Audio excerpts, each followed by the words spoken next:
بسم اللہ والصلاة والسلام علی رسول اللہ صلی اللہ علیہ وسلم۔ السلام علیکم ورحمۃ اللہ وبرکاتہ۔ میں آج آپ کو بنی اسرائیل کی قوم کے متعلق ایک قرآن مجید میں سے چھوٹا سا واقعہ سنانا چاہتا ہوں۔ بنی اسرائیل پر جو نبی اللہ تبارک و تعالیٰ نے بھیجے ان کا نام تھا حضرت موسیٰ علیہ السلام۔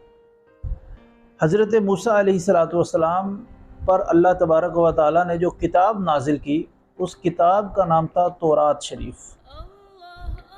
تورات شریف کے اندر اللہ تبارک و تعالیٰ نے بنی اسرائیل کے لیے جو حکم ارشاد فرمایا، جس وقت یہودیوں نے حضرت موسیٰ علیہ السلام کی زبان مبارک سے تورات شریف کا وہ پیغام جو اللہ تبارک و تعالیٰ نے ان کی طرف بھیجا اس کو سنا، فوراً سے انہوں نے اللہ کے اس پیغام کا انکار کر دیا۔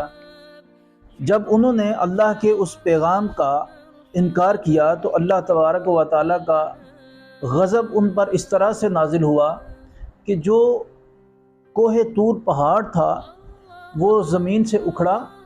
وہ 3 میل لمبی اور 3 میل چوڑی جگہ پر جمع تھے۔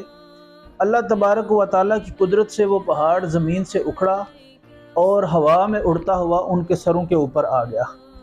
جب وہ پہاڑ ان کے سروں کے اوپر جو اہل یہود تھے، جو بنی اسرائیل کے لوگ تھے، جو اللہ تبارک و تعالیٰ کے اس پیغام کا انکار کر رہے تھے، ان کے سروں کے اوپر آ گیا اور ان سے کہا گیا کہ اب اللہ کا پیغام مان جاؤ ورنہ یہ پہاڑ تمہارے اوپر آ جائے گا اور تم سب کے سب صفحہ ہستی سے مٹ جاؤ گے، تم سب کے سب اس پہاڑ کے نیچے آ جاؤ گے۔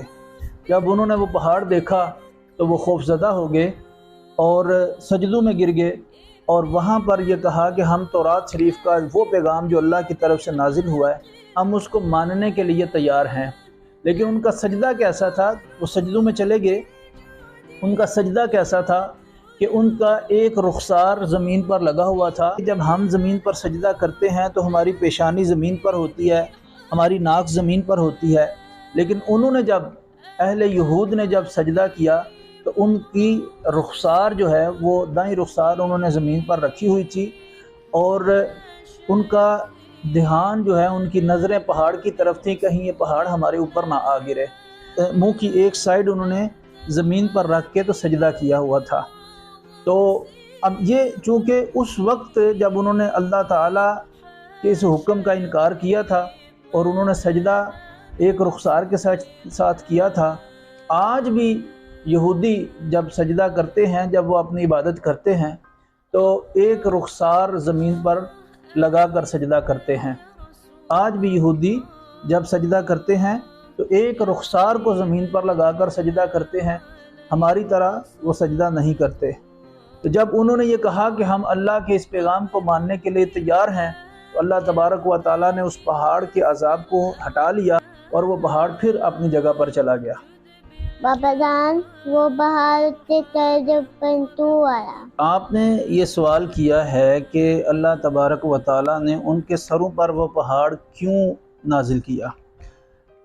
اس کی وجہ اور اس میں حکمت یہ ہے کہ اللہ تبارک و تعالیٰ جب کسی کو نیک کام کا حکم دیتا ہے، اگر وہ سرکش ہو جائیں، وہ اللہ کی بات کو نہیں مانتے، جیسا کہ انہوں نے انکار کیا، تورات شریف کی بات کا انکار کیا، اللہ کا حکم تھا، حضرت موسیٰ علیہ السلام کی طرف سے دیا گیا پیغام تھا، اس کا انہوں نے انکار کیا، سرکش ہو گئے، تو اللہ تبارک و تعالیٰ نے وہ پہاڑ ان کے سروں کے اوپر معلق فرما دیا کہ اگر تم انکار کرتے ہو تو یہ پہاڑ تمہارے اوپر آ جائے گا۔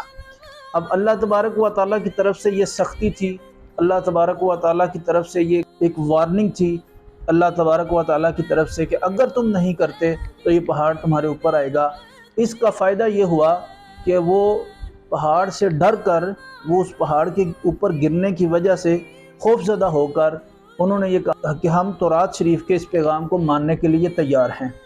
تو یہ اللہ تبارک و تعالیٰ کے اس کام کے اندر حکمت تھی کہ اللہ تعالیٰ نے ان کو ڈرایا، اور ڈرانے کے اندر حکمت یہ ہے کہ ڈرانے کے بعد اس قوم کو راہ راست پر لایا جائے۔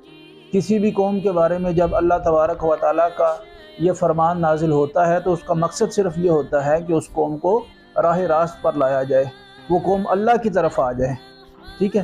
تو یہ اللہ تعالیٰ کے اس کام میں حکمت تھی اللہ تبارک و تعالی کی بارگاہ میں یہ دعا ہے کہ اللہ تعالی ہمیں ہمیشہ راہ اسلام پر گامزن رکھے، اور ہمیشہ جب تک ہم زندہ رہیں ہمیں اللہ تبارک و تعالی اسلام پر ثابت قدمی عطا فرمائے، اور اسی اسلام پر ہم دنیا سے رخصت ہوں، اسی ایمان کے ساتھ ہم دنیا سے رخصت ہوں۔ ناظرین کرام، آپ نے اس ویڈیو کو دیکھا، اس کو آپ نے سماعت کیا، اس بارے میں آپ اپنی رائے، اپنے کومنٹس مجھے اس ویڈیو کو دیکھنے کے بعد دے سکتے ہیں۔ انشاءاللہ تبارک و تعالی نیکسٹ ایک اچھی ویڈیو لے کر پھر آپ کی خدمت میں حاضر ہوں گا۔ تب تک کے لیے آپ مجھے دعاؤں میں یاد رکھیے گا۔ السلام علیکم ورحمۃ اللہ۔